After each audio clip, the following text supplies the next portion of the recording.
I think he's all right. I think I don't know. I think he's better as an indie rapper than he is as a mainstream. I think he's more of a singer. Like, I think he's the rap equivalent of Scott Pilgrim, which again isn't bad. It's just not. It's not rap. Like that whole new wave of rappers is just I can't. I don't know. There's something about him I just don't like. Like Kodak, Lil Uzi, 21 Savage, all of them. It's just like it's generic beats with the same hook over and over. Oh, 21 Savage let me the fuck down. I saw a picture of him and I thought he was gonna make me want to kill people when I listened to the song, and then I heard his voice, and it's the least hard thing ever.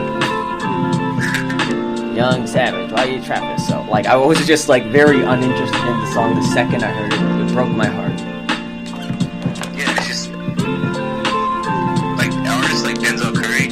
I feel bad for him because he gets grouped into that whole era just because of the XXL cover. But he's far and above better than them. Okay. Who do you think is the best rapper in the East Coast right now?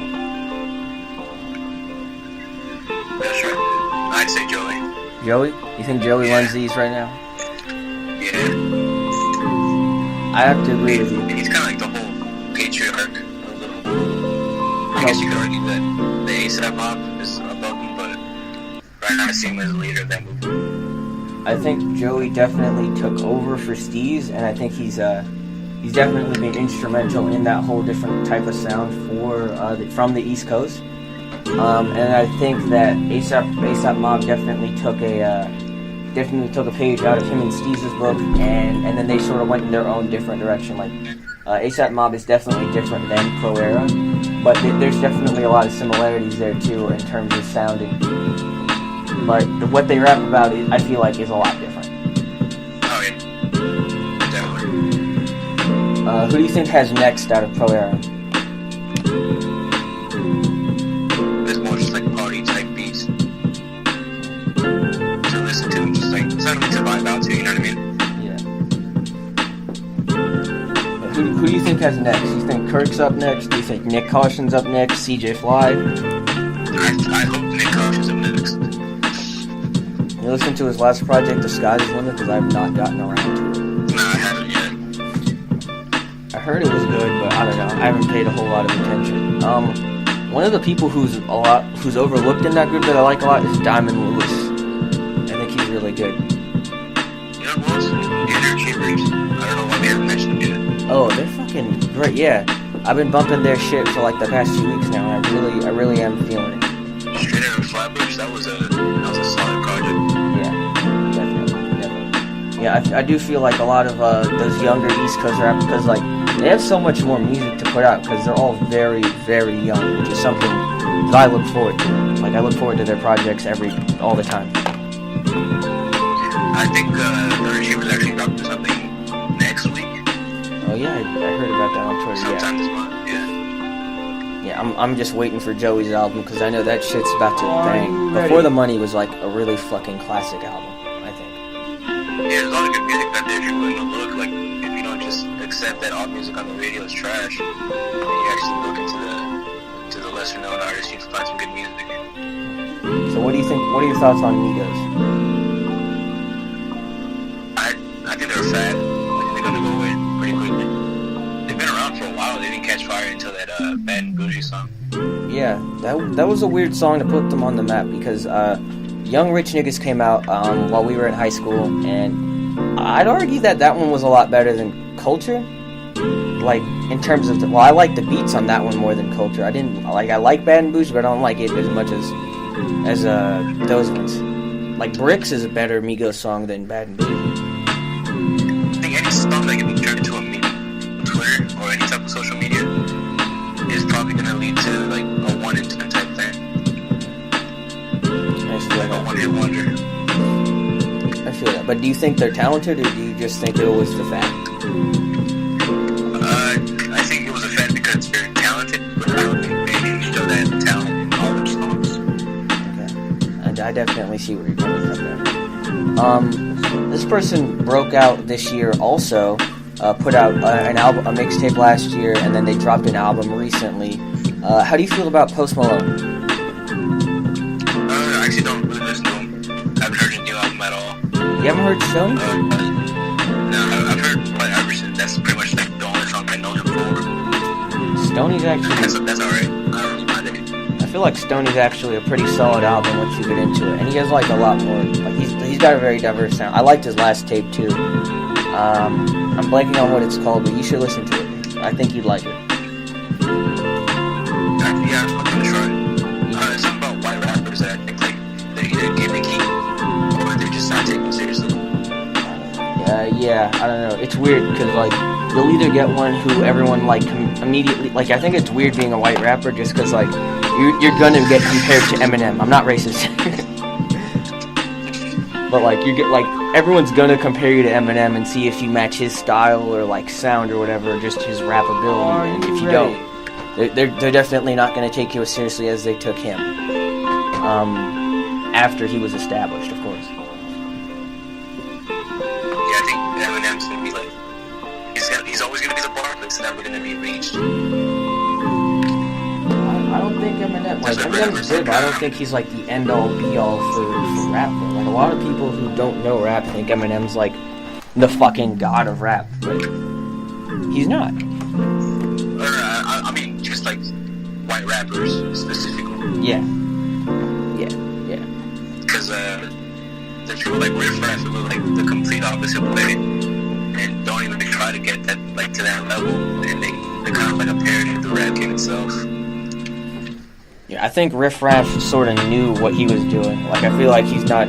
I think it's, like, a lot of... Like a facade. I think it's, like, he knows he's fucking around, and he just sort of says whatever, because... He just doesn't care. But I respect that. Like, he's not a good artist at all, but I like what he does. Yeah, he's making money doing it, so I don't see any problem with him continuing down that path.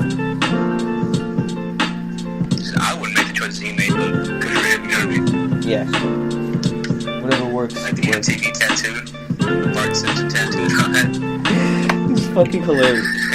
But all his merchandise is expensive as fuck, and I still think it sells like very well. Like he does numbers selling them. It's gonna make money somehow. Yeah. All right. So, what do you think about the "Cash Me Outside" meme? What type of person do you think thought that was funny?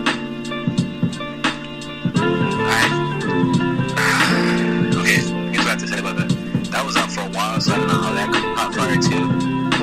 But I don't think it should at all.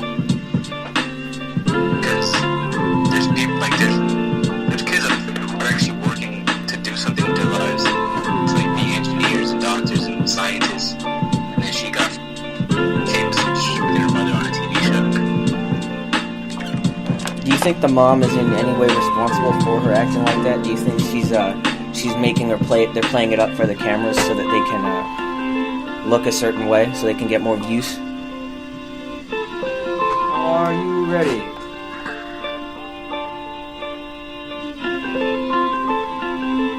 But for a fact, they're trying to emphasize on her 15 minutes of fame. Yeah. I just think it's weird that people keep, I don't know, putting her on their shows, and then they're like, man, this is...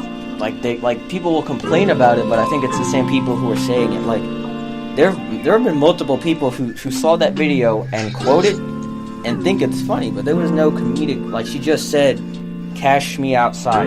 There was nothing clever about it or funny. It was just dumb. Yeah, I don't know. Maybe we have a different sense of humor than a lot of people do on the internet, but I didn't find it funny at all or amusing. It baffles me that people lost their shit over that. But I mean, what do you think it would take to like how do you think social media has changed the way people interact with each other? I think the whole anonymity of it is a downside and a positive at the same time. Elaborate. You can share your ideas with whoever you want in the world, but at the same time, you share that negativity. Okay. And that negativity, I don't think it doesn't lead to anything productive in the end. I think the anonymity definitely plays a part in negative interactions because it takes away some of the responsibility, but I don't know. It seems silly. It seems like everyone's trying to outdo each other in terms of like showing off or getting the most views or the most attention. Yeah, I think it soaks a flame for people like that girl, the cat outside girl, who have no talent, but can be famous in a matter of a couple clicks. Yeah, like while there's people out there working their asses off. There's definitely a whole different type of celebrity out now. There's like multiple instances of celebrities who don't really have any real talent that a normal person doesn't have, but they're famous. Like, I think most YouTubers don't have any specific talent in terms of like no one else can learn that skill. They're all very attainable skills. It just seems that like they were onto it first, and then they picked up they built a following first. Like, it's a lot of knowing the social media market than it is actually being talented or anything like that. Yeah, there's definitely some. That's not all YouTubers. I wouldn't think. No, it's just more like the ones who stream and like tell stories, and they get money to do certain things like that. Oh yeah, like viners and vloggers and stuff like that. Yes. Yeah, I see what you mean. Yeah, because there's some channels out there that are doing pretty cool stuff. Like one channel that I watched, like Rooster Teeth. I don't know if you ever heard of them. Mm-hmm. They put out some pretty good stuff, shows, and podcasts, documentaries, stuff like that.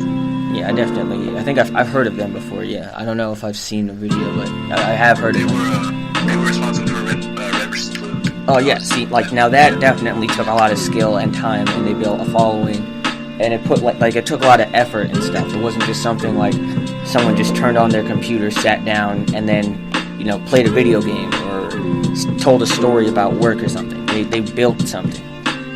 Yeah, that's definitely one of those examples where like social media and the internet can help you build something positive, because that's a production company. You saw like 4 guys playing video games in a room. Now they're making multi-million-dollar productions.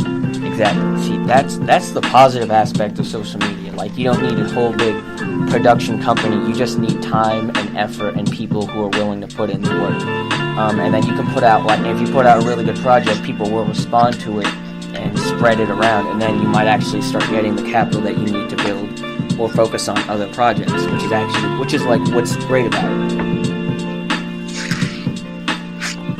Yeah, I think that idea of like getting rich and famous off the internet has led to a lot of bad rappers. A lot of people think they can make it just because they have a phone and some internet connection.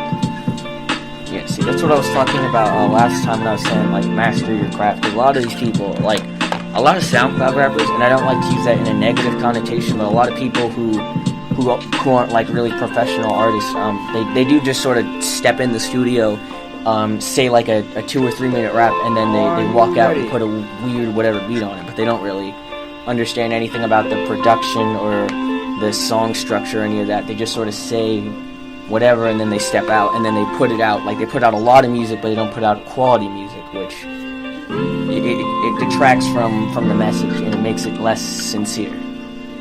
Yeah, and I think not Lil Kodak, I always put him into that little group just because all that.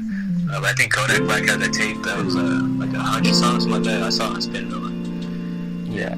There's no reason you should put out that much music without promoting it. Because who wants to hear 100 tracks of the same beat and the same type of rhythm over and over? The guy just dropped it. Yeah, exactly. Like, you definitely need to know what it is you're doing when you're in the studio, and you need to take like more of an executive approach to your artistic endeavors. You can't just be the talent, because that's how you wind up broke or out of a job or whatever. Yeah, but those that made it, they made it, like they knew what they were doing. Yeah, I definitely don't like that aspect of social media where it's just get on a phone, get on the internet, and have a gimmick, and then you can get famous. I definitely think you should you should have an art or a talent or